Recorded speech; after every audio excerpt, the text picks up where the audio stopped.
ठीक, मी त्याच्यासाठी आलेलो आहे. मी काल आपल्याशी संवाद साधला होता, त्यावेळेला आपण एक मला माहिती दिली होती की काल महायुतीच्या सर्व आमदारांना छावा पिक्चर दाखवण्यासाठी खास खेळ किंवा खास शो आयोजित केलेला आणि आपल्यासमोरच ही कल्पना ज्यांनी मांडली त्यांचं मी जाहीर अभिनंदन केलं. दुर्दैवाने हे सगळी लोक, त्याच्यात गद्दार लोक गेलेच नव्हते, पण ही सगळी लोक छावा चित्रपट बघताना आनाजी पंत या काळातले हे इकडे येऊन मराठी अमराठी असं विष काढून गेलेले आहेत. दुर्दैवाने असं झालेलं आहे की छत्रपती शिवाजी महाराज पुन्हा जन्माला येऊ शकत नाहीत, छत्रपती संभाजी महाराज पुन्हा जन्माला येऊ शकत नाहीत, पण महाराष्ट्रामध्ये फूट पाडणारे औरंगजेब आणि औरंगजेबांना मदत करणारे आनाजी पंत मात्र याही जमान्यात जन्माला आलेत आणि येत आहेत. याच्यासारखं दुसरं दुर्दैव का असू शकत नाही. काल अशी काही लोक आपल्या देशात आहेत की जणू काही ब्रह्मदेवाला आम्हीच जन्म दिला आणि जगभर ब्रह्मज्ञान सांगत फिरत असतात. त्यातलेच काल आनाजी पंत, काय त्यांचं नाव, भैयाजी जोशी.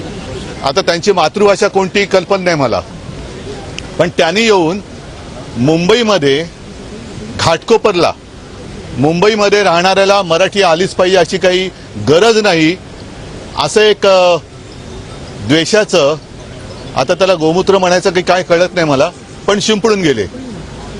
याचा अर्थ असा की हा संघाचा छुपा अजेंडा आहे, भाजपचा छुपा अजेंडा आहे. ह्यांचे दाखवायचे दात आणि खायचे दात हे वेगळे आहेत. आता जर का तुम्ही बघितलं असेल तर बऱ्याच दिवसात हिंदुस्थान पाकिस्तान हा विषय त्यांनी काढलेला नाही. मग काय, तर बटेंगे तो कटेंगे. आता बटेंगे तो कटेंगे म्हणजे हिंदू मुसलमान केवळ नाही तर मराठी अमराठी, मराठीमध्ये पुन्हा मराठा मराठेतर असं सगळं वाटणी करायची आणि आपण राज्य बळकवायचं. हे जे कोणी आनाजी पंत काल आले होते त्या आनाजी पंतांना मी सांगतोय की मी तुम्हाला त्यांना आव्हान देतोय की अशी भाषा त्यांनी अहमदाबादमध्ये जाऊन करून दाखवावी, तामिळनाडूमध्ये करून दाखवावी, कर्नाटकात, केरळमध्ये, बंगालमध्ये ही तिकडे भाषा करून नुसती दाखवावी आणि भाषा करून दाखवायची नाही तर भाषा करून सुखरूप येऊन दाखवावं. मराठी माणूस हा सहृदय आहे, दयाशील आहे, म्हणून कोणी यावं आणि टपली मारून जावं अशी आता ही पद्धत आहे. आणि यातून मराठी माणूस हा भाजप किंवा संघ खिचगंटीत धरत नाही. आम्हाला मराठी माणूस काय मतं देणारच आहे, जातोय कुठे. आणि ही मुंबई तोडण्याचा म्हणजे मुंबईमध्ये इथली भाषा गुजराती, इथली भाषा, मला वाटतं अनिल तुम्ही आता विधान परिषदेत हा मुद्दा मांडला, सगळ्यांनीच चांगला, शशिकांत बोलले, भाई जगताप बोलले, सगळ्यांनीच चांगले मुद्दे मांडलेले आहेत. ही भाषावार प्रांतरचना देशाची झाली. आता ही मुंबईची भाषावर गल्ली रचना करतात की काय, आणि मग तोडा फोडा आणि राज्य करा, ही अत्यंत घाणेरडी आणि विकृत मानसिकता या निमित्ताने सगळ्यांसमोर आलेली आहे. काल ज्याप्रमाणे मला वाटतं विधान परिषदेत मुख्यमंत्री बोलले की कोरटकर काय करताय, कोरटकर हा चिल्लर माणूस आहे, तसं मुख्यमंत्र्यांनी जाहीर करायचं भैयाजी काय करतायत, भैयाजी जोशी हा चिल्लर माणूस आहे. मग एक तर त्यांनी तो चिल्लर म्हणून जाहीर करावा, नाहीतर या चिल्लरचा काय बंदा रुपया असतो त्याच्यावरती राजद्रोहाचा गुन्हा दाखल झाला पाहिजे. कारण महाराष्ट्रामध्ये मराठी भाषा सक्तीची करण्याचा कायदा हे महाविकास आघाडीचं सरकार असताना आणि मी मुख्यमंत्री असताना केलेला आहे. या कायद्याच्या विरोधात इकडे मराठी भाषा आली नाही तरी चालेल असं बोलण्याचं धाडस करणाऱ्यावरती एकावरती कायद्याचा जर का बडगा उगारला तर यापुढे असं कोणाची बोलण्याची हिंमत होणार नाही. आणि नाहीतर मग त्यांनी सांगावं की संघाचा आणि भाजपचा छुपा अजेंडा आहे. एक तर कारवाई करावी, नाहीतर हे जे काही पाप आहे हे त्यांनी मान्य करावं. आतापर्यंत जर का आपण बघाल तर ही संघाची आणि भारतीय जनता पक्षाची नीती आहे की आधी एक पिल्लू सोडायचं आणि ते पिल्लू मोठं झालं तर खांद्यावर घ्यायचं आणि जर का वाटलं की अंगलट येत आहे तर ते झिडकारायचं. त्याप्रमाणे आता गोलमाल उत्तर दिली गेलेली आहेत दोन्ही सभागृहात. काही ठामपणाने काही बोललेलं नाहीयेत. बावनकुळे सुद्धा आता बोलले की अशी अशी भाषा आहे, तशी भाषा आहे. अभिजात भाषेचा दर्जा तुम्ही दिला म्हणजे काही उपकार नाही केलेले.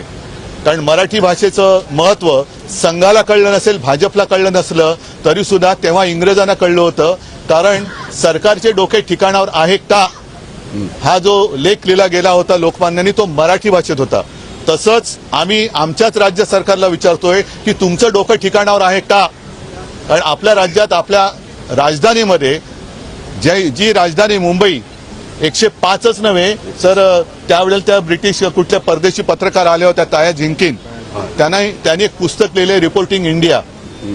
त्याच्यात त्यांनी म्हटलंय की त्यांनी जेव्हा हॉस्पिटलमध्ये पाहणी केली तेव्हा 200-250च्या वरती मृतदेह असे पडलेले होते. म्हणजे त्याचा रेकॉर्डच नाही झालेला, रेकॉर्डच नाही. तर रक्त सांडून आणि बलिदान करून ही मुंबई मराठी माणसांनी मिळवलेली आहे. मला संघाला आणि भाजपला सांगायचंय की ज्या ज्या वेळेला मुंबईवरती संकट येतं तेव्हा आम्ही सगळे मुंबईकर म्हणून, महाराष्ट्रातले सगळे नागरिक म्हणून एकमेकाला वाचवण्यासाठी पुढे जातो. मग ती नैसर्गिक आपत्ती असेल, जर अतिरेक्यांचा हल्ला असेल, अगदी 92-93च्या दंगलीमध्ये सुद्धा गुजराती माणसानं सुद्धा हिंदू म्हणून वाचवणारी शिवसेना होती. हे वाद लावून पळतात, वाद लावतात आणि पळून जातात. करोनाच्या काळामध्ये सुद्धा सगळेजण आम्ही एकत्रित सगळ्यांना माणूस म्हणून आणि आपल्या देशाचे, महाराष्ट्राचे मराठी माणसंच काय सगळे इतर भाषिकांना सुद्धा आपलेपणाने जपलं होतं. त्या आपलेपणामध्ये तुम्ही साखर टाकू शकत नसला तरी मिठाचा आणि विषाचा खडा टाकू नका. मुंबई एक चांगली महानगरी आहे, ती जिंकायची असेल तर चांगलं काम करून जिंका, विष घालून जिंकू नका. जर का तुम्हाला स्पर्धा करायची असेल तर चांगल्या कामाची स्पर्धा करा. मी मागे एका भाषणात बोललो होतो की याच मुंबईमध्ये शिवसेनेने रक्तदानाचा जागतिक विक्रम केलेला आहे. तसं काहीतरी काम RSSने करून दाखवावं. कारण नाहीतर काय होतं, लढायला तुम्ही आणि मिरवायला आम्ही, अशा पद्धतीने यांचं काम सुरू आहे. तर याचा आम्ही जाहीर निषेध करतोय. माझी तर मागणी आहे की ही अशी विषवल्ली या सरकारने वेळीच ठेचली पाहिजे. आणि नाहीतर या जोशींनी तामिळनाडूमध्ये आजच स्टॅलिनचं आलेलं आहे की त्यांनी भाषिक आता वाद सुरू केलेला आहे. म्हणजे भाजप आता उत्तर विरुद्ध दक्षिण असा आपला देश तोडायला निघालेला आहे. सगळे दक्षिणेतली राज्य आणि तामिळनाडूमधले सगळे पक्ष हे एकत्र झालेले आहेत. कमल हसन आज बोललेले आहेत की यांना इंडिया नाही तर यांना हिंदिया करायचं आहे. या अशा सगळ्या ह्या वादाच्या ठिणग्या टाकून तुम्ही भारत माता की जय बोलू शकत नाही. भारत माता ही सगळ्यांची आहे. महाराष्ट्र हा आमचा सगळ्यांचा आहे आणि महाराष्ट्रामध्ये येऊन कायद्याच्या विरुद्ध जर बोलत असतील तर त्यांच्यावरती राजद्रोहाचा गुन्हा दाखल केला पाहिजे. त्यांचा आम्ही तर जाहीर निषेध करतोय. पण भारतीय जनता पक्षाने आणि विशेष म्हणजे अगदी भारतीय जनता पक्षामध्ये भारतीय जनता पक्षातले मूळ जे हाताच्या बोटावर राहिले असतील ती लोक, त्याच्यात आलेले सगळे गद्दार, यांना जर का आपल्या मातृभाषेबद्दल प्रेम असेल तर त्यांनी सगळ्यांनी या जोशींचा निषेध केलाच पाहिजे. ही आमची जाहीर मागणी आहे. आम्ही तर करत आहोत आणि आता मी तुमच्याशी बोलल्यानंतर आम्ही सगळेजण हुतात्मा स्मारकात जाऊन हुतात्म्यांना आम्ही अभिवादन करणार आहोत. तिकडे त्यांना सांगणार आहोत की कोणी किती विष घालवलं तरी आम्ही मराठी माणूस मुंबई आमच्या हातातनं कोणालाही हिसकावून घेऊ देणार नाही. म्हणजे नाही, ज्याप्रमाणे तुम्ही बलिदान केलं त्या बलिदानाची शपथ घेऊन आम्ही मुंबई ही महाराष्ट्रापासून आणि मुंबईची वाटणी आम्ही व्हायला देणार नाही.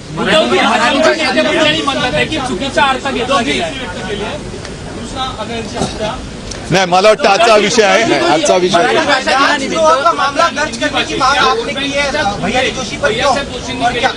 भाजपची जी वोट बँक आहे गुजराती भाषिक आणि हिंदी भाषिक या दोनच भाषांचा उल्लेख भैयासाहेब जोशींनी केला आहे. बरोबर आहे.